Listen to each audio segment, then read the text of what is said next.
দেশসেরা ক্রিকেটারদের নিয়ে আয়োজন করা হচ্ছে অদম্য বাংলাদেশ টি-20 কাপ। বিশ্বকাপের ফাঁকা সময়ে নতুন টুর্নামেন্ট আয়োজনের কথা আগে থেকেই চিন্তা করছিল ক্রিকেট বোর্ড। এবার চলে এসেছে আনুষ্ঠানিক ঘোষণা।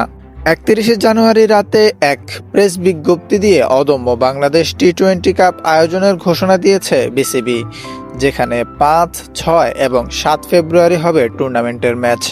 9 ফেব্রুয়ারি মাঠে গড়াবে ফাইনাল। টুর্নামেন্টে অংশ নেবে 3 দল: ধূমকেতু একাদশ, দুর্বার একাদশ ও দুরন্ত একাদশ।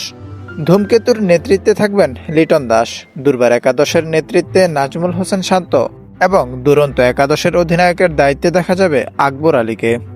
ধূমকেতুর প্রধান কোচ মোহাম্মদ সালাউদ্দিন, সহকারী কোচ মোহাম্মদ আশরাফুল, দুর্বার একাদশের প্রধান কোচ মিজানুর রহমান বাবুল, সহকারী কোচ তুষার ইমরান।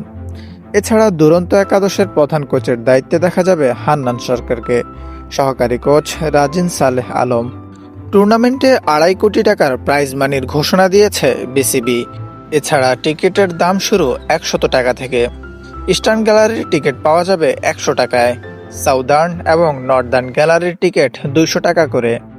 ক্লাব হাউস 500 টাকা এবং গ্র্যান্ড স্ট্যান্ডের টিকিট মিলবে 1000 টাকায়।